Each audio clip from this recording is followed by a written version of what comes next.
ये तुमने कैसे पकड़ा इस बंदे को? मुस्तफा हैरत से अदनान की लैपटॉप स्क्रीन पर देख रहा था। बस देख ले और सारी बात उगलवा दी। अब हमारा रास्ता क्लियर होता जा रहा है। खुदात को बताया तुमने? नहीं, अभी नहीं, क्योंकि कुछ अजीब सी बात बताई है इसने। क्या भला? कि हमें बर्बाद करने में सबसे बड़ा हाथ हम में से किसी एक का है। उसकी बात पे मुस्तफा नासमझी से देखने लगा। क्या मतलब है इस बात का? मतलब वो ट्रेटर है तुम लोगों के बीच में? वो कैसे हाथ लग गया हन्नान के? उदार दांत पीसते हुए टेबल पर मुक्का मारते हुए बोला। ये तो तुम बताओगे अजीम, क्योंकि वो तुमसे राब्ते में थे। तुम ही उसे मिलने आया करते थे। इस सब को मैं क्या समझूं? उदार ठहर गया। तो तुम्हें लगता है मैं तुम्हारे साथ गेम खेल रहा हूं? मैंने पकड़वाया है उसे। मुझे अभी तुम्हारे बताने पे पता चला है हन्नान ने कोई खबर नहीं दी। तो तुमने अपनी आंख कान बंद कर लिए हैं। किस मकसद से तुमसे डील की थी? कहा था ना, उन पे नजर रखो। भूलो मत कि शेरों की मौत की खबर सिर्फ मुझे और तुम्हें पता है। वो डीएनए और चंद तस्वीरें भूल गए क्या तुम्हें? वो मेरे जरिए पता चली हैं। उनको मैंने भनक भी नहीं लगने दी। जरा सी भूल चूक होगी तो सारे इल्जाम मुझ पर लगाने लगे। वो खुदात की बात पे सर ठंडा हुआ। सिंसियर तो था वो उसके साथ। अब कुछ करो, वरना सारा खेल तुम बिगाड़ दोगे। मैं बिगाड़ दूंगा। जेरार्ड सेंट्रीनो, तुम अब देखो तुमने किससे पंगा लिया है। उससे से कहकर उससे फोन बंद किया। उससे अपनी पेशानी मसी और एकदम दरवाजे की तरफ चौंक कर देखा। फिर तेजी से चलकर उससे दरवाजा खोला तो कोई नहीं था। अरे बख्त, आप? बख्तावर ने कॉमन रूम का दरवाजा तेजी से बंद किया तो गहरा सांस लेने लगी। जब किसी की आवाज़ से उछलकर मुड़ी तो सब लोग मेन पार्टी की तैयारी के लिए यहाँ मौजूद थे। ओह, तो प्लानिंग यहाँ हो रही है। बख्तावर खुद को संभाले चलकर उनकी तरफ आई। बस ड्रामेटिक सी हेड आएगी, उनसे मीटिंग करेंगे। थीम तो हमने डिसाइड करनी है, लेकिन समझ नहीं आ रही कौन सी चुने। वो चलते हुए उनके पास आई। वक्त के उन 4 हफ्तों में सीनियर से बहुत अच्छी दोस्ती हो गई थी। उन स्टूडेंट्स की खुदात के साथ ज़्यादातर सेशंस होते थे। वैसे कुछ आइडिया है तुम लोगों के जहन में? बख्तावर सामने उनकी खुली जर्नल में स्टिकी पैड में लिखे आइडियाज़ पढ़ने लगी। जो थे वो हमारे सीनियर्स उनके सीनियर्स कर चुके हैं। इससे तो दिमाग खाली हो गया है। प्रीशा पेंसिल होंठों से निकाले बोली। वक्त सोच में पड़ गई। माफिया वाली थीम कभी ट्राई की है? थोड़ा सा डार्क टच आना चाहिए। बोलते हुए खुद उससे लगा जैसे उसे कुछ छुपा हो, मगर जहन में ऐसी थीम आई थी। सारे एकदम वक्त को देखने लगे, वो भी हैरत से। उसके बाद डेबी ने बख्तावर को घेर लिया।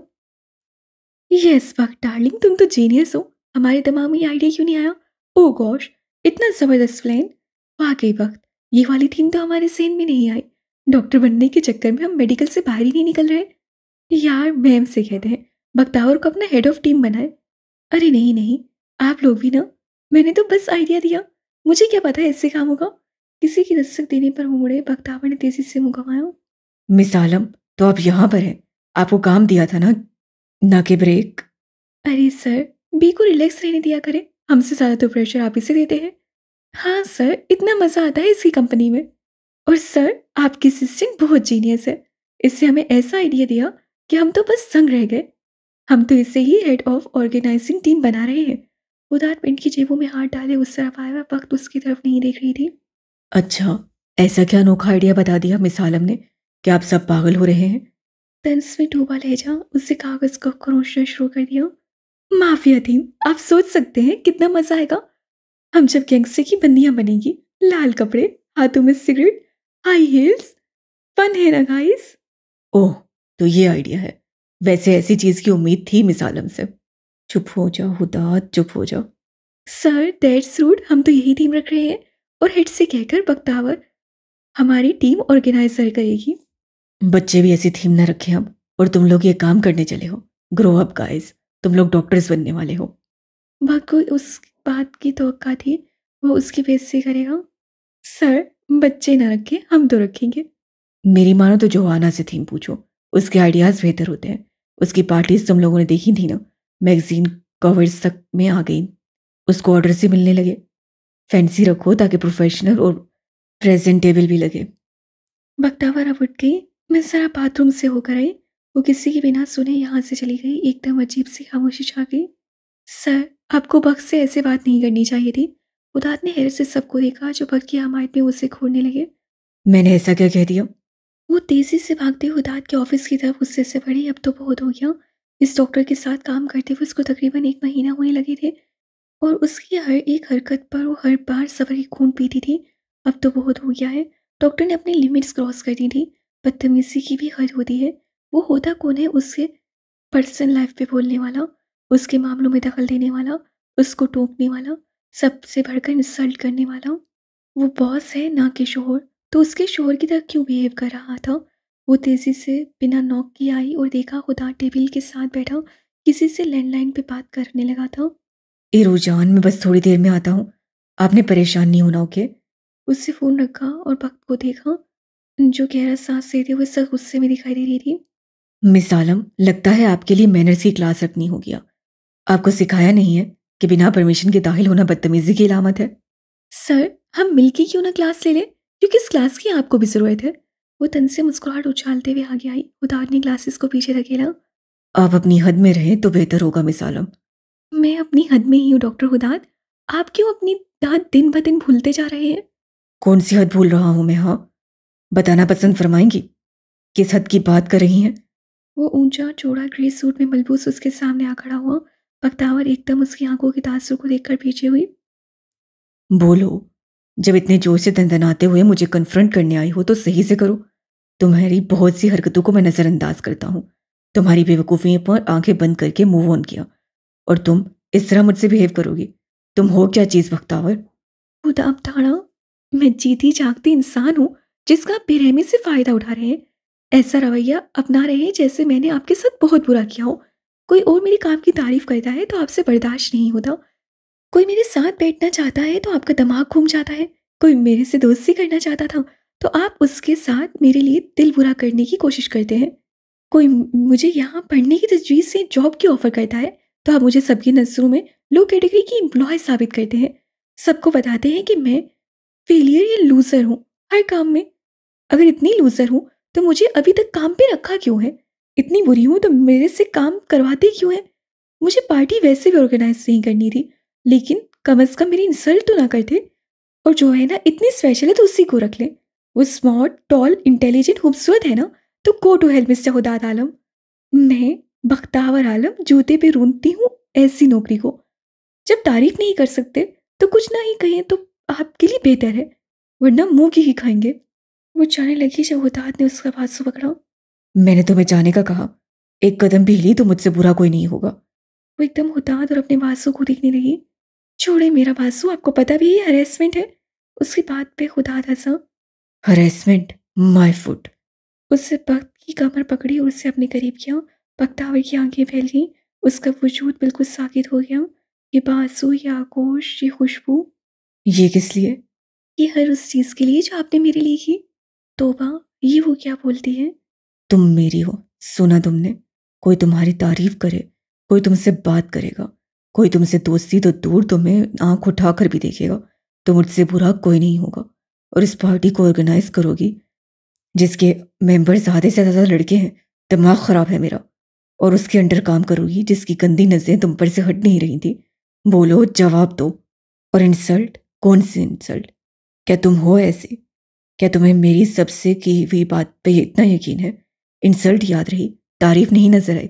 जहां पे तुम्हारे कदरदानों के सामने मैंने ना की, उन लोगों के सामने जो तुम्हारे काम से ज्यादा किसी और चीज में दिलचस्पी रखते थे। डॉक्टर बनना तो तुम कभी नहीं चाहती थी, इसलिए मैंने यही कहा। ये इंसल्ट हो गई। अपने नजरिए का आईना क्या दिखाया तो तुम्हें बेइज्जती लगती है। और रही बात मेरे अंडर काम करने की, तो तुम मेरी हो, मैं तुम्हें किसी के साथ शेयर नहीं कर सकता, खा वो कोई भी हो। ये कौन बोल रहा था? ये डॉक्टर हुदाद नहीं हो सकते। उसका दिल घबराने लगा। वो ये इन्होंने ऐसे क्यों पकड़ा है? वो ऐसे क्यों बात कर रहे हैं? और वो उससे अपना क्यों कह रहे हैं? उसके सर में टीसी उठने लगी। उसका हाथ अपने पेट पे गया। बार बार गाड़ी का पलट कर गिरना, शोर की आवाज़, किसी को पुकारना। वो दर्द से करा उठी। बख्तावर, उसे प्लीज़ बचाएं, वो मर जाएगी। उसे समझ आ गई बख्तावर को फिट्स पड़ने लगे हैं। उसे बख्तावर को उठाकर टेस्सा बिठाया। बख्तावर, लंबी लंबी सांस लो। बख्तावर। उसे देखा बख्तावर ने जोर से अपनी कमीज को पकड़ा था, जैसे वो अपने उस हिस्से को हर मुसीबत से बचाना चाहती हूँ। उसके चेहरे पर दर्दनाक तासुर आया। उसकी उंगलियां और हाथ सख्त ग्रिप से सफ़ेद होते जा रहे थे। हुदाद ने अपनी पोनी खोली और उसके दोनों हाथ थाम कर अपने बालों में घुसाए और उसके करीब हो गया। वक्त, देखो, तुम्हें मेरे बाल खींचना कितना पसंद है। वक्त, मेरे बाल बिगाड़ो। देखो, फिर से मुआवा बन गया हूँ। बिगाड़ो ना वक्त, तुम्हारे लिए ही तो बाल बढ़ाए हैं। बख्तावर ने उसकी आंखों में देखा, फिर उसके बालों को जो उससे गिरफ्त में आ चुके थे, उससे बालों में अपनी उंगलियां फेरी। जब जब वो खुदात के बालों को देखती थी, उसका उन्हें बिगाड़ने का दिल करता था। आज वो उसकी ख्वाहिश बिन कहे ही पूरा कर रहा था। कौन था ये? क्यों उससे करीब था? उनके दरमियान तो कुछ ना था, मगर उससे बुरा क्यों नहीं लग रहा था? खुदात ने अपनी आंखें बंद कर दी और उस गुर्बत को बड़ी शिद्दत से महसूस किया। बख्तावर उसके बिल्कुल करीब, उसके बालों को बड़े सिकाक से छू रही थी। बख्तावर ने उसकी बंद आंखों को देखा। उतान ने उसकी नसें खुद पर महसूस की। उसकी एक सफ़ेद आंख देखकर मस्मराइज हो गई, जो उस दिन रात के पहर उससे टकराने और हरकुलिस से भागने पे हुई थी। उदात उससे करीब होने लगा। वक्त भी आगे आई। उस वक्त दरवाजे में दस्तक हुई। जो उनके दरमियान एक जादुई लम्हा था, वो एकदम टूट गया। वक्त एकदम होश में आई जब उसे एहसास हुआ कि वो कहाँ पे है और आगे क्या करने वाली थी। तो उसके अंदर सन्नाटे छाने लगे। एक सेकंड, खुदा तेजी से बोला। बख्तावर ने उसको जोरदार धक्का दिया और तेजी से उतरकर अपना बैग और फाइल उठाने के लिए बढ़ी। बख्तावर, करीब भी मत आना मेरे। वो आहिस्ता सर्द लहजे में उसे वार्निंग दे चुकी थी, जिससे खुदा ठहर गया। वो तेजी से ये चीज़ें उठाकर बिना कुछ कहे खुले दरवाजे की तरफ बढ़ी तो देखा प्रोफेसर स्कॉट थे। उससे वक्त को देखकर सर को खम दिया। वक्त भी सर होले से हिलाकर चल पड़ी। ये क्या हुआ था? वो कैसे कमज़ोर पड़ गई? उस समय उसका शर्म से डूब जाने को दिल किया। वो पॉलर से निकलकर अपनी गाड़ी में बैठी थी। स्टीयरिंग थामे वो अपने हाथों को देखने लगी, जहाँ पर फेक नेल्स अच्छे तो लग रहे थे मगर उससे अजीब लगे। उससे शीशे में अपने मस्कारे से कोट हुई आंखें देखी। हेजल लेंसेज ने तो उसकी आंखों को चार चांद लगा दिया था। उसके होंठों पर तेज सुर्ख लिपस्टिक लगी हुई थी। ब्लैक और जैतून रंग के इम्तजाज का मखमल का ड्रेस पहने वो टीयर ड्रॉप वाले इयररिंग्स में कोई और ही लग रही थी। वो सिकंदर की रे नहीं थी। सिकंदर की रे हो ही नहीं सकती थी। आज उसने सबसे बड़ा रिस्क लेने का फैसला किया था। वो सिकंदर को वापस लेकर आएगी। जब वो उसके जख्मों को देखकर वापस नहीं आया, तो वो उसके इस कदम पर ज़रूर आएगा। उससे फ़ोन निकाला और अपनी तस्वीर मुस्कुराकर खींची। उसके बाद वो तस्वीर सिकंदर के फ़ोन नंबर पर भेजी। वो बिल्कुल पागल हो चुकी थी। पागलपन की ना जाने की हदों को जाएगी। मैं खुश हूँ, आज़ाद होकर। कॉलर से तैयार हुई हूँ। अब क्लब जाकर खूब एंजॉय करूँगी। उससे ये मैसेज लिखकर भेज दिया। उससे खुलकर तस्वीर को मुझमें मुस्कुराने की कोशिश की थी, मगर वो जानती थी उसकी आंखों में लिखी दास्तान पढ़ ली जाएगी। चलो, दुख से आई है उसकी मुस्कुराहट पर, आना तो उससे अब है। उससे गाड़ी स्टार्ट कर दी। उससे मामू को मैसेज कर दिया था कि वो कोलीग्स के साथ टाइम स्पेंड करेगी, डिनर करके आएगी। ये झूठ लिखते हुए उससे अपने आप को पॉलर के दौरान आईने में एक मिनट भी नहीं देखा, मगर अब देख रही थी। शेरू भी तो ऐसा था, मगर हमशा उसे सही गलत में फ़र्क नहीं पता था। ये फ़र्क तुम्ही ने उससे बताया और तुम ही अब वही काम करने जा रही हो। उससे अपने दिल की आवाज़ को ज़ोर से झटका, लेकिन नहीं सुनेगी वो किसी को भी। उससे खुद का ध्यान बैठाने के लिए रेडियो चला दिया था। वो इस वक्त किसी को भी सोच में नहीं लाएगी। ये सोचे ये ज़मीर उससे वो काम करने नहीं देगा जो वो चाहती है। सिकंदर और इरहा उसे वो काम नहीं करने देंगे जो वो करना चाहती है। ड्राइव करते हुए एक ऐसा गाना लग गया जिससे वो ठहर गई। ना मारेगी दीवानगी मेरी, ना मारेगी आवारगी मेरी, कि मारेगी ज़्यादा मुझे मौत से नाराज़गी तेरी। रमशा ने स्टीयरिंग पर गिरफ्त मजबूत की, आंखें चलने लगी। नहीं, लेंसेज की वजह से हो रहा होगा, अब वो नहीं रोएगी। क्यों इतना हुआ है तू खफा? हैसियत किस बात की तेरी, कि मारेगी ज़्यादा मुझे मौत से नाराज़गी तेरी। रे, तुम ऐसा कोई काम नहीं करोगी जो तुम्हारे दाऊद को तकलीफ दे। उससे अपने साथ वाली सीट पर देखा, सिकंदर बैठा हुआ था। नहीं, मत देखो रमशा, वो नज़र का धोखा है। वो एक बार फिर तुम्हें तंग करने आया है। उसे लग रहा था कोई फिर खींचकर उसे पानी में फेंक रहा है। जान निसार, जान निसार, तेरे प्यार पे मेरे यार, जान निसार। तुम सुन रही हो? वो बोला। नहीं, मैं अब नहीं सुनूंगी। वो तेजी से बोली। वो महसूस कर रही थी दाऊद की नसें। तुम दाऊद नहीं हो। दाऊद ऐसे नहीं रोकते। दाऊद ट्रैम्पल करते हैं। तुम धोखा हो। दाऊद धोखा नहीं है। दुनिया ज़माने से रिश्ते मिटाए हैं, तुझसे यारी है हमारी, एक बार तो आ। मगर मैं तो तुम्हारा कल्ब हूँ, तुम्हारे कल्ब की आवाज़। क्या उस पे भी नहीं रुकोगी? मैंने निभाया है, करके दिखाया है, ले अब तेरी बारी, एक बारी तुम प्यार निभाओ। कहा ना नहीं, अब दाऊद ही आएंगे मुझे रोकने, वरना नहीं रुकूंगी। क्या दाऊद की मोहब्बत भी तुम्हें नहीं रोकेगी? तेरी बेरूही से है बड़ी उम्र इंतजार की मेरी, के मारेगी ज्यादा मुझे मौत से नाराजगी तेरी। उसने गाड़ी रोक दी। सामने वैले खड़ा था। वो दरवाज़ा खोलकर उसे चाबी पकड़ाने लगी। उसे महसूस हुआ अब उसके हाथ कांप रहे थे। अपने हाथों को मुट्ठी में तब्दील किए वो अंदर दाखिल हुई। कुछ मिनट बाद वो उस वक्त स्टूल पे बैठी खाली नसों से अपने हाथों को देख रही थी। बार गाड़ी में सुना वो गाना उसके कानों में तंज के तीर मार रहा था। ऊपर से उस सोगे की बातें उसका खून चलाने के लिए काफ़ी थी। वो यकीन नहीं कर सकती थी जिस जगह से उसे नफरत थी, जिस तरह के लोगों से उसे सोच कर ही उलझन होती थी, आज उन्हीं के दरमियान ऐसी जगह में मौजूद थी। आसपास शराबी और अजीब कपड़ों में मलबूस लड़कियों को वो खाली नजरों से डांस फ्लोर में मदहोश देख रही थी।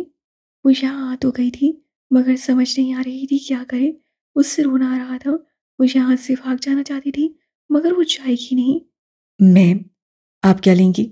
बारटेंडर अब तीसरी बार उसकी तरफ आया था तो जरा ऊंची आवाज़ से बोला था, जिससे ये लड़की मुतवज्जा हो। अब की बार रमशा मुतवज्जा हुई और अवन्नक होकर उसे देखने लगी। मैम, कौन सी ड्रिंक? वो देखती रही, फिर सामने सिकंदर का नशे से तो चेहरा नजर आया। उससे अब नशा झटका। वोडका, वो आहिस्तगी से बोली। कितने शॉट्स मैम? वो नासमझी से उसे देखने लगी। कितने शॉट्स चाहिए आपको, 2, 4 या 1? 2, वो आहिस्तगी से बोली। उसे लग रहा था कोई बड़े अफसोस से उसे देख रहा है। कौन था वो देखना नहीं चाहती थी। गाने की बोल उससे कान फाड़ देने वाली म्यूजिक से ज्यादा सुनाई दे रहे थे कि मारेगी ज्यादा मुझे मौत से नाराजगी तेरी। वो शॉट्स उसके सामने आ गए। अब उस पर कड़ा इम्तिहान शुरू हो गया। शेरू, मैं जानती हूँ आप तकलीफ से गुजरे हैं, मगर गम गलत करने का ये हल नहीं है। कल को जब इंसाफ का वक्त आएगा तो अल्लाह को क्या मुंह दिखाएंगे? अल्लाह कहेगा ठीक है, तुम्हारे साथ गलत हुआ, मगर तुमने क्या किया? ऑपरेशन से पहले रमशा ने उसे समझाया था, जिस पर सिकंदर ने कान नहीं धरे थे, मगर खैर उसे समझ आ गई। वो दिन था और आज का दिन। सिकंदर ने शराब की तरफ आंख उठाकर भी नहीं देखा, और वो जो उससे रोक रोक कर हल्कान हो गई थी, वो खुद क्या करने जा रही है।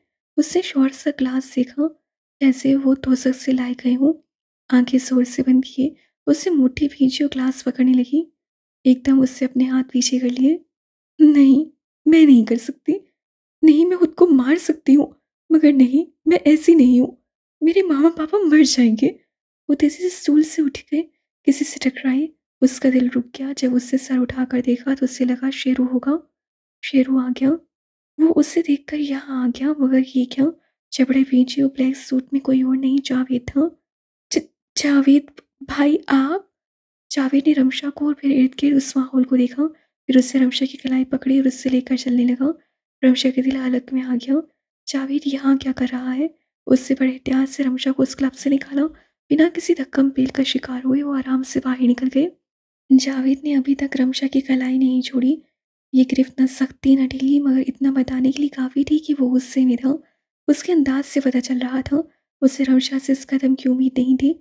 रमशा कुछ नहीं बोली। उसे अपने ही कार्ड से इतनी शर्मिंदगी हो रही थी, इतना डर रही थी, तो अगर सिकंदर को पता चलेगा तो क्या होगा। वो सामने ब्लैक मर्सिडीज की तरफ आया। उससे रमशा के लिए दरवाज़ा खोला और उसकी कलाई छोड़ी। रमशा बैठ गई। गाड़ी का उससे नहीं पूछा, उससे पता था जावेद संभाल लेगा। वो ड्रेस को मुट्ठी में लेते हुए नीचे ज़मीन को खोदने लगी। जावेद अब ड्राइविंग सीट पे बैठा और गाड़ी स्टार्ट करके उससे गाड़ी आगे बढ़ाई। आपको अंदाजा भी है आप क्या करने जा रही थी? वो खामोश रही। ऐसी जगह पे जहाँ इंसान को इंसान नहीं समझा जाता, जहाँ हैवानों का बसेरा है, अब वहाँ उनके गिर्द बैठी आप क्या कर रही थी? रमशा को लगा वो भटना चाहता है, वो उसे सुनाना चाहता है, मगर उसके लिए काबिल एहतराम थी। वो रमशा को बड़ी बहन से बढ़कर समझता था, इससे उसका गुस्सा भा के साथ साथ उसके लिए भी आ रहा था। भा हम तक को आपसे दूर रखते थे, जिनके दिलों में आपके लिए एहतराम के अलावा कुछ नहीं है। आपको मैं आपके नाम के साथ बहन या बेटी तक नहीं बुला सकता, क्योंकि सर को नहीं अच्छा लगता। इतने पोसेसिव हैं वो आपके लिए। आज की हिम्मत से मैं आपका हाथ पकड़ कर लाया हूँ, ये मैं जानता हूँ। और आप ऐसों के बीच बैठी थी जिनकी नजरों में गंदगी के सिवा कुछ नहीं है। आप क्या सोच रही थी मैम? आप क्यों अपने पैरों पे कुल्हाड़ी मारने वाली थी? आप क्यों आए भाई? वो तो नहीं है, तो उनकी कौन सी दहशत? उन्होंने क्या कहना था जब उन्होंने आना ही नहीं? आप उनके डर से मेरी फिक्र करना छोड़ दें। जावेद ने स्टीयरिंग पे जोर से हाथ मारा। रमशा उछली। जावेद ने मुट्ठी बनाकर होंठों पे रखा। वो खुद को कुछ कहने से रोक रहा था।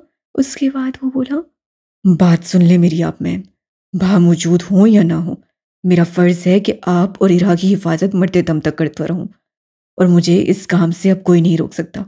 भाभी कहें तो मैं शायद अपनी ड्यूटी से न हट सकूं। आप मुझे बहुत मुहतरम है, मेरे से छोटी होने के बावजूद मेरी भाभी हैं, मेरी बड़ी बहन की तरह, और एक भाई होने के नाते मुझे गवारा नहीं कि मेरी बहन ऐसी जगह मौजूद हो, बहुत को खतरे में डाले। इस काम के लिए मुझे अगर आपको रोकना पड़ा तो मैं रोकूंगा। रमशा की उल्टी बंद हो गई। मेरी नज़र अब आप पर है मैम, कोई भी कदम उठाने से पहले 1000 बार सोचिएगा, भा के बारे में सोच लीजिएगा। रमशा ने अपनी आंखें बंद कर ली। फिर जावेद ने कुछ भी कहे बगैर उसे घर से सलामत छोड़ा और वो अंदर आई। खुदा देरा को शॉप पर लेकर गया था, कुछ देर में आने ही वाला होगा, जिसका नोट उस साइड मिरर पे दाखिली दरवाजे के हॉल के साथ छोड़ गया था। अगर रमशा जल्दी आ गई तो परेशान ना हो। रमशा वो नोट उतार कर कमरे में चली गई और बिस्तर पर बैठकर उस नोट को देखती रही। वो खिड़की के साथ लगी बाई के नज़ारे को देख रही थी। वो सुबह के वाक़ये को सोचे जा रही थी कि क्या हो गया था उसे, इतनी बेख्तियारी, और ये खुदात का उससे क्लेम करना बिल्कुल समझ से बाहर था। वो क्यों उसे कह रहा था? उनके दरमियान तो ऐसा कोई रिश्ता नहीं था, वो तो बस उनकी असिस्टेंट थी। तो ऐसा रिएक्शन समझ से बाहर था। सामने टेबल पर दी गई तेराइना की कॉफ़ी कब की ठंडी हो चुकी थी। अगर भाई को पता चला कि मैं अपने बॉस के साथ, वो तो मुझे जान से मार देंगे। बेचैनी से मुंह पर हाथ रखकर उससे अपने तेज सरकते हुए दिल को काबू होने को कहा। वो काफ़ी उम्र के हैं, मगर उनमें एक अजीब सी कशिश है, जैसे वो उसके बहुत अपने हों, जैसे ये फ़र्क कुछ भी नहीं है। दिल मिलना चाहिए। और उस पल उसे एहसास हुआ कि वो आतिशबाज़ी उसकी मौजूदगी में महसूस कर रही थी, लेकिन उस बेख्तियारी पे उसे झुंझलाहट हुई। खिड़की से हटकर वो शीशे की तरफ आई। तुम मेरी हो, किसी से शेयर नहीं करूंगा तुम्हें। उसके चेहरे पे मुस्कुराहट आ गई। एकदम अपनी उस मुस्कुराहट को देखकर उससे अपने आप को झटका। नो बा, जस्ट स्टॉप इट। वो बॉस है मेरे और उन्होंने तुम्हें हरास किया है, लेकिन तुम्हें बुरा क्यों नहीं लगा? उनकी गुर्बत पे तुम गुम क्यों हो गई? उससे अपना सर जोर से झटका। No, no. वो इस एहसास से भागती कमरे से बाहर निकल गई। सी नाना। हीरो अपना काम करके हुदात को दिखाने लगी। हुदात जो पेपर रीडिंग करने में मसरूफ था, उसकी तरफ मुतवज्जो हुआ कॉपी लेकर देखने लगा। वेरी गुड बटरकप, अब एनिमल की स्पेलिंग लिखकर दिखाओ।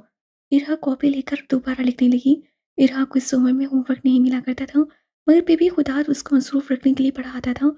वैसे भी इरा बहुत इंटेलिजेंट थी, हर शय सीखने का शौक रखती थी। कभी कभी खुदात को वो अपना बचपन दिखाई देती, इसलिए वो चाहता था कि वो बहुत आगे जाए, आगे बढ़े। माँ के गम का असर उस पर ज़रा भी न पड़े, बस किसी न किसी तरह इरा मसरूफ रहे। फ़ोन पे टोन बजी। खुदा ने फ़ोन उठाकर चेक किया। भक्त का मैसेज था। सर मैं कल नहीं आ सकती, मेरी तबीयत ठीक नहीं है। खुदा ने चौंक कर उसका मैसेज पढ़ा। सुबह का वाक़या दोहरा कर उससे लिखा, एक्सक्यूज रिजेक्टेड मिस आलम, ज़रा सी तबीयत खराबी पर मैं छुट्टी नहीं देता। उससे फ़ोन रखा और इरा को देखा जो लिख रही थी। क्या सोच रही हो बटरकप? समथिंग मिसिंग नाना, ई नोट मुकम्मल। दिखाओ, अगर किसी चीज़ से फंस रही हो तो जानो, झिझकना नहीं।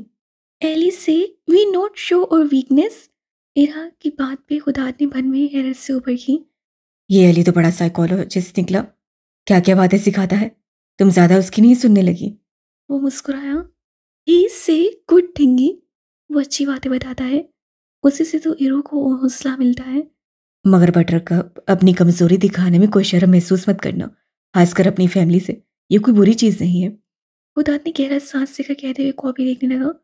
अरे, ए लिखना तो भूल गई रू, बाकी सब तो परफेक्ट है मेरा स्मार्ट बच्चा। एल से पहले ए लिखो। ओ नाना मिस सिली। इरा अपनी गलती सुनकर खुश नहीं हुई। खुदा ने उसे घुंघराले बाल बिगाड़े। नहीं रू, सिली नहीं है, गलतियां नहीं होंगी तो हम सीखेंगे कैसे? सीखेंगे नहीं तो हमें याद कैसे रहेंगी अहम चीजें। नाना why you not get angry. इरो को नाना पे हैरत होती। नाना गुस्सा क्यों नहीं होते? क्यों गुस्सा होऊंगा मैं प्रिंसेस, आपने ऐसा क्या किया है? खुदात अब पूरे का पूरा उसके तरफ मुतवज्जा हुआ। टेबल पे दोनों बाजू रखकर उसे देखा। आप ही left you, mummy disturb you, you alone, you not good. Sad. उदात को झटका लगा। इरा, ये क्या सोचती रहती हो तुम? उदात का दिल काम क्या। यू मिस सी आपी नाना, me can call, she can come, me talk with her. ये कौन दिमाग में बातें डालता है तुम्हारे? उदात की आंखें नम हो गई, उससे उठाकर प्यार करते हुए बोला, इतना सोचती हो नाना के बारे में? हाथी भाई की जान, इतना तो प्यार मुझसे किसी ने नहीं किया। हाँ, मिस करता हूँ मैं तुम्हारी आपी को, और अकेला कैसे हूँ, मेरी राह साथ है ना। वैसे आप ही मिलती हैं, आप मिली थी ना उनसे? या but why not she with you? वो आपके साथ क्यों नहीं है नाना? बस वो नान चाचू के साथ रहना चाहती हैं, वो बहुत जल्द आ जाएगी, रह सकती है मेरे बगैर। या शी लव्स यू। उदार ने उसका सर छुआ। इसमें कोई शक? उससे फोन उठाया, देखा उसका मैसेज आया था, और मैंने आपको इत्तला दी है, इजाजत नहीं मांगी आपसे। नौकरी जब आसानी से मिलती हो तो इंसान ऐसे ही मुंहफट हो जाता है। ठीक है, फिर आप नौकरी से निकाल दे। उदार हंस पड़ा। कॉन्ट्रैक्ट 3 महीने का है, 3 महीने से पहले मैं नहीं निकाल सकता, ये रूल्स मेरे नहीं, अथॉरिटी के हैं। मैं कल नहीं आ रही, बस सिंपल सी बात का उससे जवाब दिया। उदार ने मुस्कुराहट दबाकर लिखा, शार्प 9 बजे ऑफिस में नजर आओ मुझे, और हाँ, ग्रीन रंग का कोई भी ड्रेस पहन कर आना। उसने देखा वो मैसेज लिखने में इतना गुम हो गया कि इरा उसकी गोद में नहीं थी, कहाँ गई। इरू, मम्मी। इरा की जी पर उदात का दिल डूब गया, तेजी से भागकर वो वहां गया जहां से आवाज आ रही थी। जो मंजर उससे देखा, उसके पैरों तले से जमीन निकल चुका था। रमशा बिल्कुल तैयार, मेकअप और कपड़ों में लश्कारे मारती अपने बाजू पर कट लगा रही थी, जैसे कुछ लिख रही थी। मरूंगी, तुम देखना, तुम कसूरवार होगे, तुम सब कसूरवार होगे, मैं लिख कर जाऊंगी, वजह तुम थे। Mummy, mummy, no mummy, no hurt, mummy blood. Ira बिल्कुल ठंडी पड़ गई, वो एक जगह फ्रीज हुए माँ की कारनामी को देख रही थी। उदात को लगा वो वहीं बेहोश हो जाएगी। फिर वो फुर्ती से रमशा के पास आया और उससे उससे छुरी लेना चाही। रमशा एकदम मदाखलत पर चिल्लाई, वो अभी तक अपने जोन में थी। छोड़ो मुझे, मैं नहीं रुकूंगी, मैं मरूंगी, मैं मज़ीद नहीं रहूंगी, छोड़ो। उदात ने छुरी उससे लेना चाहा, मगर वो तड़प कर उससे पकड़ने और उदात को धक्का देने की हजार कोशिश कर रही थी। उदात के हाथ से पहली बार रमशा बेकाबू हो रही थी। उदात खौफ के मारे इतना पागल हो गया कि उससे आंव देखा न था, खींच कर रमशा को थप्पड़ मारा। अब रमशा को होश आया, उसके हाथों से छुरी छूट गई। दोबारा ऐसी हरकत की तो तुम्हारा गला दबा दूंगा। तुम होश में भी थी कि तुम क्या कर रही थी? उदात को लगा अब उसे सांस नहीं आएगा। रमशा ने बिना सहारे के उसे गहरे समंदर में फेंक दिया था। नाना, no hurt mummy, mummy hurt नाना, व्हाई यू स्लीपी नाना। उसकी टांगें कांप रही थी, वो यहाँ से हिल नहीं पा रही थी।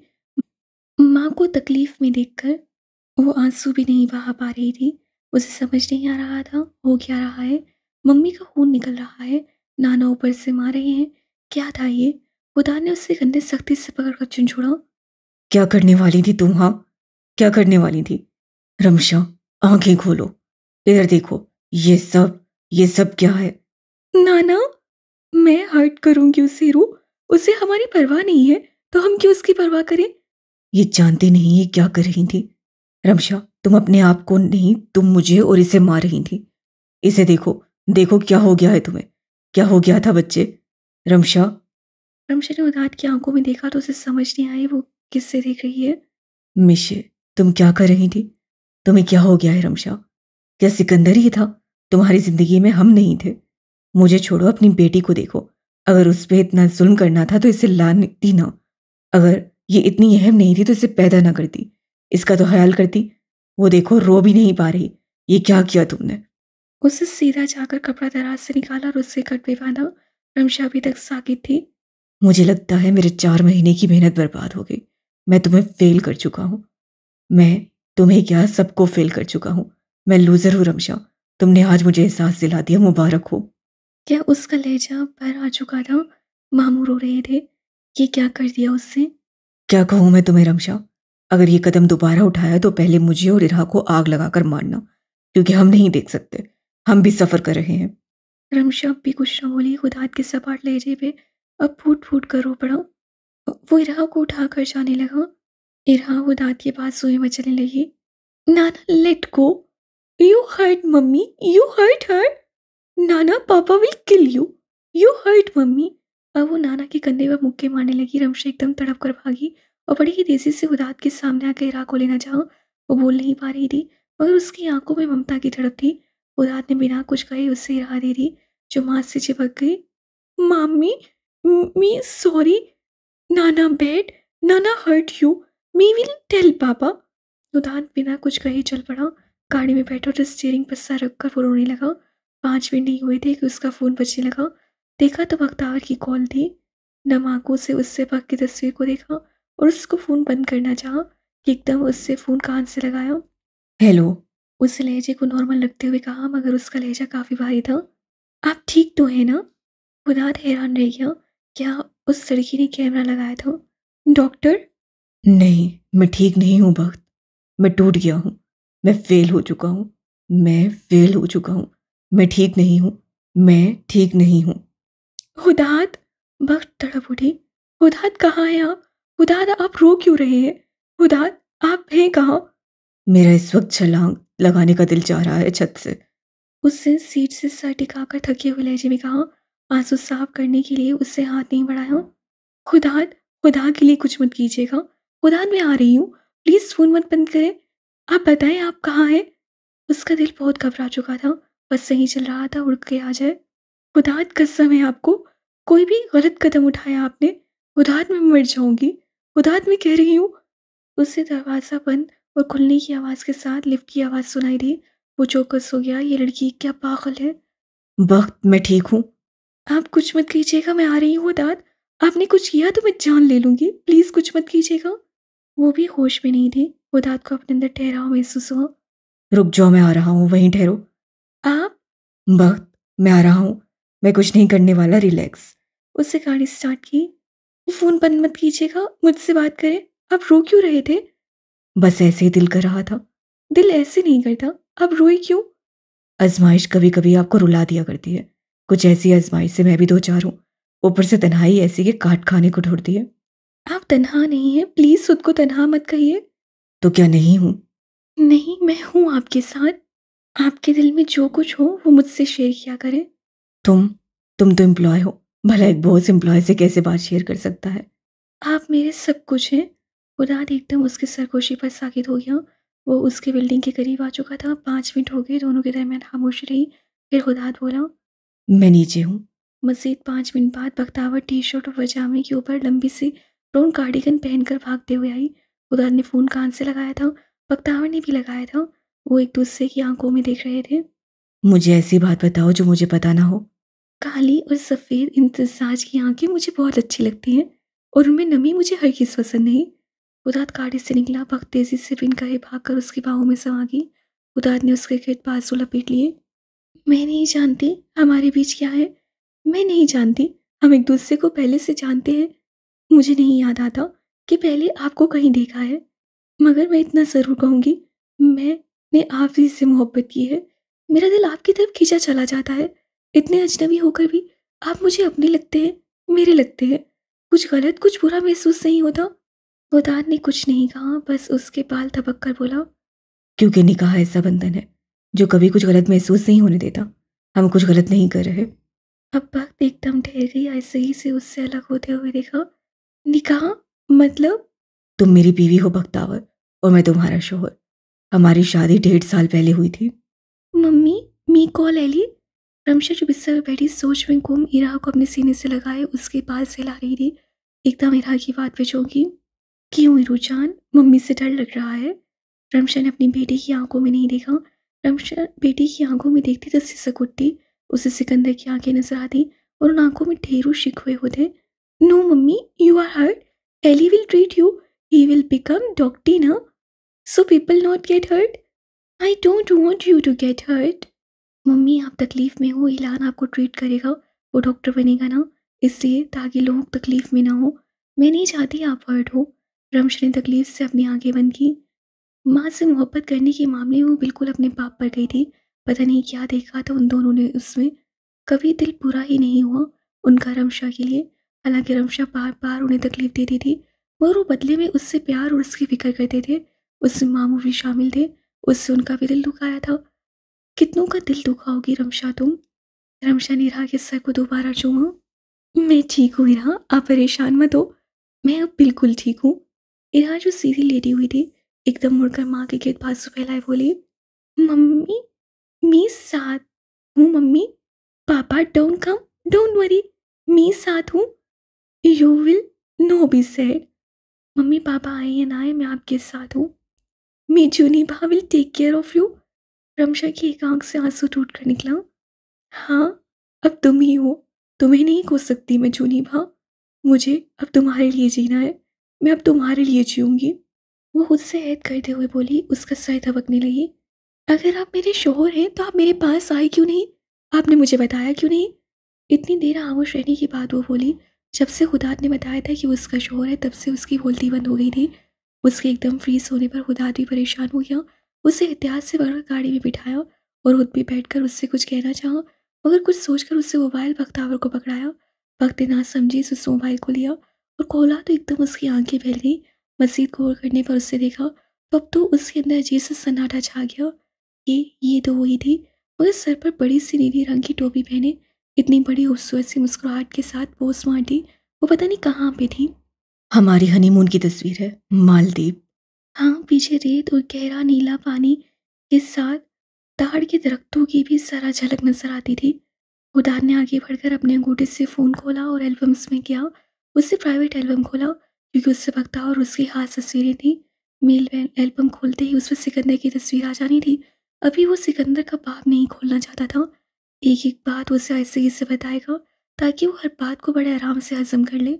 बख्तावर उन दोनों की तस्वीरों को देखने लगी। उसके दासवास सब पाठ, जबकि आंखें चामन थी। कहीं चले, हन्नान और आयना जागे हुए तो नहीं थे? वक्त का ध्यान उदाद की बात भी नहीं किया। वो बस तस्वीरें देखी जा रही थी। उदाद ने उसे खुद ही हैंडल करने दिया और खामोशी से ड्राइव करने लगा। वो भक्तावर को आज रात शहर का टूर देने का इरादा रखता था। वो आज उसके सारे सवालों का जवाब देगा। अभी वो रास्ते में था कि बख्तावर बोली। उदाद को उस सवाल की इतनी जल्दी तवक्का भी नहीं थी, मगर ये सवाल बहरहाल आना तो था। मैं जब तुम्हारे पास आया था तो तुम डर गई थी। तुम मुझे करीब अपने पास आना तो दूर, मेरी शक्ल तक देखना नहीं चाहती थी। बाद में ऐसे जहरी हुई थी कि मेरे पास कोई चारा नहीं था माँ सिवाय तुम्हें स्पेस देने के। और मैं ये कह सकता था कि तुम्हें वो दिन याद भी नहीं होगा। बख्तावर चुप रही। उसमें अभी भी उलझन थी। मानती थी कि वो उदास से जुड़ पा रही थी और वजह यही थी कि वो उसका शौहर था, लेकिन अभी भी कुछ मिसिंग था। ऐसा लगता था एक और शख्स उसकी ज़िंदगी में था, लेकिन वो था कौन? दिल के करीब था, मगर वो वाला रिश्ता नहीं था जो उसका उदाद के साथ था। कौन था वो जिसकी बातें उसके कानों में गूंजती थी, जिसका अंदाज बिल्कुल उसके हन्नान भाई की तरह था, बल्कि उससे भी बढ़कर? क्या वो है या था? क्या वो उसके साथ कहीं एक्सीडेंट में तो शामिल नहीं था? मैं कार एक्सीडेंट में अकेली थी क्या? खुदाद एकदम ठहर गया उसकी बात पे। बताएं खुदाद, मैं अकेली थी या कोई और भी था मेरे साथ? उसके अंदाज से बेचैनी पाम कर खुदाद का दिल डूबने लगा। खुदाद, वो उसकी खामोशी पे आपके बाहर तेजी से बोली। कोई नहीं था वक्त, तुम अकेली थी। मैं हॉस्पिटल में था तो मुझे खबर मिली थी तुम्हारे एक्सीडेंट के बारे में। क्या मेरी जिंदगी में कोई और था जो अब नहीं है? वो किसकी बात कर रही है? किसकी करेगी, या अपने मामा के अलावा किसकी करेगी? तुम्हारे अम्मी अबू की डेथ हो चुकी थी जब तुम बहुत छोटी थी। तुम इकलौती औलाद थी उनकी। वो बोलकर चुप हो गया। उदाद उसकी तरफ मुड़ी। मतलब कि नान भाई मेरे भाई नहीं है? वो कौन है? मुझे वो बहुत अपने लगते थे, मगर भाई के रुतबे पे कभी दिखाई नहीं दिए। क्या वो आपके जानने वाले हैं? क्या उन्होंने आपकी खातिर मुझे अपने पास रखा? बताया खुदाद, इतनी सी बात पर मेरी उलझनें हल नहीं हो सकती। नहीं, वो तुम्हारा भाई नहीं है। खुदाद कहीं से भी सिकंदर का जिक्र नहीं लाना चाहता था, मगर उसे लग रहा था कि आज की तारीख में सिकंदर आएगा। अच्छा, आपके जानने वाले हैं? तुम्हारे मामू हैं। हदाद ने गहरा सांस लिया। मामू? वो मेरे मामू हैं तो उन्होंने मुझे अपना भाई क्यों कहा? मामू के रिश्ते से मैंने डर थोड़ी जाना था। ये क्या हो रहा है? एक तरफ मुझे पता चलता है कि आप मेरे लॉन्ग लास्ट हस्बैंड है, तो दूसरी तरफ पता चलता है कि जिनके साथ मैं रह रही हूँ वो मेरे मामू की फैमिली है। पता नहीं सब कुछ फेक क्यों लग रहा है। उदाद ने अब गाड़ी रोकी और उसकी तरफ देखा। उसकी आंखें संजीदा थी। बख्तावर को एहसास हुआ कि उदाद को ये बात ठीक नहीं लगी। मैं आपके और अपने रिश्ते को फेक नहीं कह रही, इस सिनेरियो को मसनूई कह रही हूँ जिसमें घिरी हुई हूँ। उदाद, मुझे पता था शुरू से कि कुछ न कुछ हमारे दरमियान, बस ऐसा लगता है कि अभी भी कुछ मिसिंग है। उदाद नरमी से मुस्कुराए, आगे बढ़कर उसके गाल से लाए। तुम कुछ चीज़ें हजम नहीं कर पा रही, जो कि समझने वाली बात है। थोड़ा वक्त दो, सब कुछ ठीक हो जाएगा। बख्तावर ने उसकी आंखों में देखा, एकदम उससे कुछ हिट किया। जेसन मामा, मैं आपको जेसन मामा बुलाती थी क्या? उदाद हंस पड़ा। तौबा है, 4 महीने बाद तुम्हें ये वाहिद चीज याद आई। नहीं, आपके नाम और खुले बालों को देखकर ये नाम बार बार जुबान पर आता था, मगर मैं ये बोल नहीं पाती थी। पता नहीं क्या था जो मुझे रोके जा रहा था। बख्तावर ने उसके हाथ को अपने हाथ में लिया। वो इतनी देर एक दूसरे की आंखों में देखते रहे, खामोशी से। एक दूसरे को पता नहीं क्या कह रहे थे, मगर देखने में लग रहा था हर एहसास जो उनके दिल में बीत रहा था उसका इजहार कर रहे थे। ये कैसे हुआ था? उसका इशारा उसकी सफ़ेद आंख की तरफ था। 17 साल पहले की बात है, मैं भी एक्सीडेंट का शिकार हुआ था।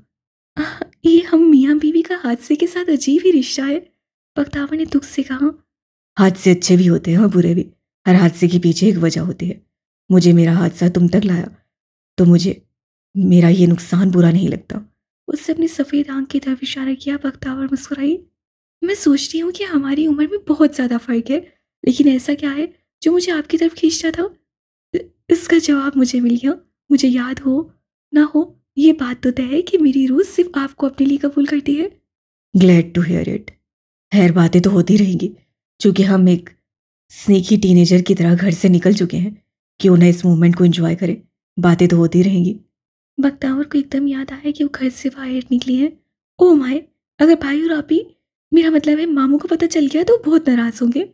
एक काम करें, आप मुझे घर छोड़ दें, हम कल मिलेंगे। यार, तुम्हारा मामू मुझे अच्छी तरह जानता है। तुम्हें उसकी इजाज़त की हरगिज़ ज़रूरत नहीं है। मेरा कानूनी और शरई हक है तुम पर। मेरी इजाज़त मैटर करती है, बस बात खत्म। हाँ, इसमें हम अपने टीनेजर्स वाले अरमान पूरे हक से पूरा कर सकते हैं। मैं तो अभी तक बच्ची हूँ। हाँ, आपके 25 साल पुराने अरमान को पूरा करने में आपका साथ दूंगी। उदात ने उससे घूरा। तुम्हारी याददाश्त जाए ना जाए, जुबान और अंदाज हमेशा वैसा ही रहेगा। बख्तावर ने घूरा।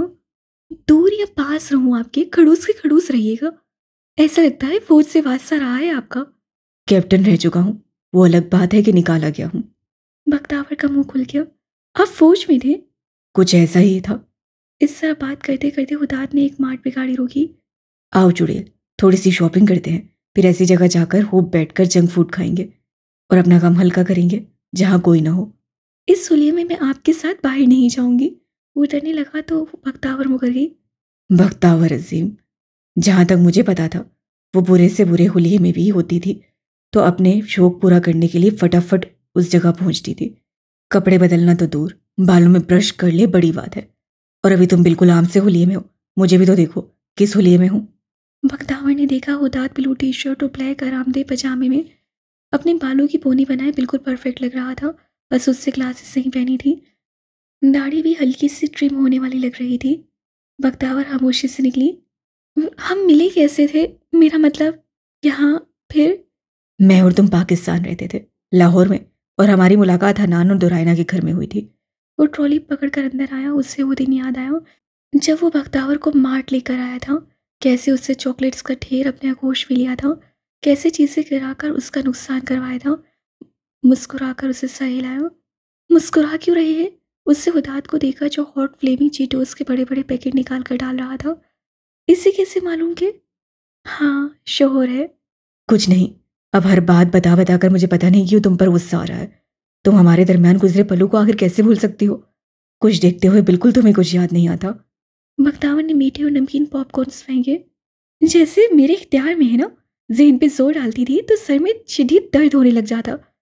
तोबा, अजीब धुंधले चेहरे नजर आते थे और आप कह रहे हैं कि खुद याद करो। अब वो डोरिटोस के साथ सॉस रखने लगी। खुदात ने निकाला। प्राइस भी देख लिया करो मोहतरमा, अब इतने पैसे वाला नहीं हूँ। खुदात ने बहुत छोटी वाली बोतल रखी। एक आला शान लग्जरी विला में रहने वाला आदमी, टेस्ला चलाने वाला, मुल्क की टॉप मेडिकल हॉस्पिटल के लेक्चरर, इतना कंजूस।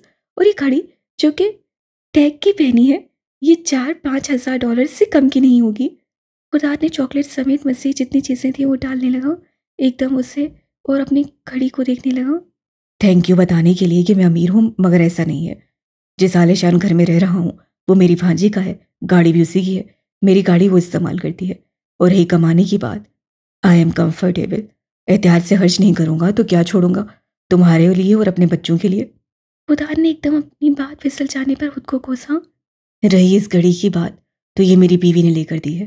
अब वो पीने के सेक्शन में आए तो बख्तावर को एकदम झटका लगा। बीवी यानी उससे उसका तो सर चकरा गया।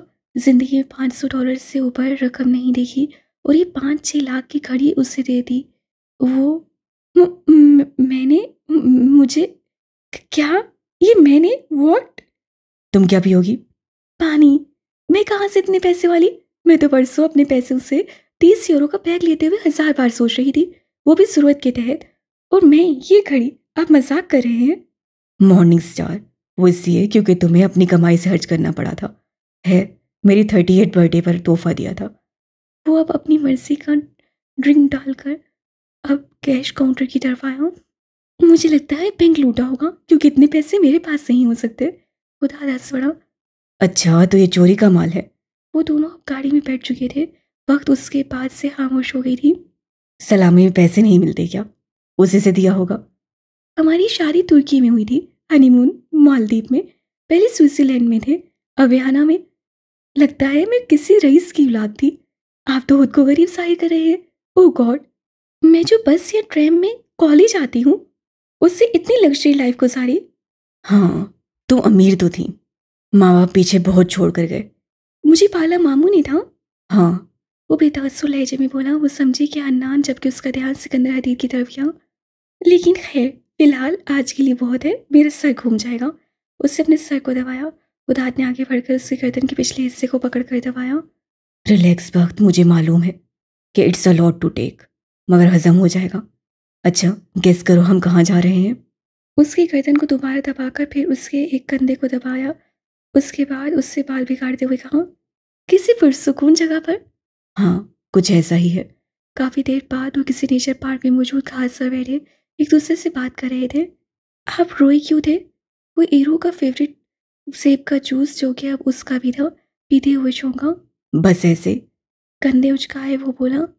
उदात प्लीज, आप मरने की बात कर रहे थे, क्या हुआ? उदात ने उसके पैकेट में हाथ डालकर चिप्स निकाले। मेरी भांजी रमशाहुद को नुकसान पहुंचाने की कोशिश कर रही थी और ये सब करते हुए इरहा ने उसे देख लिया। उदात ने सपाट लहजे में कहा। बख्तावर एकदम हाथ अपने सीने पर गया। अल्लाह, ईरू की मामा, वो खुद को मारने वाली थी, मगर क्यों?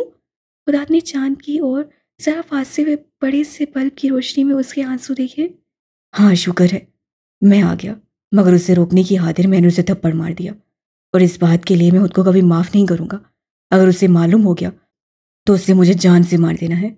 क्या बोल रहे हैं खुदा? मुझे बताएं, आपकी भांजी ने ऐसा क्यों किया?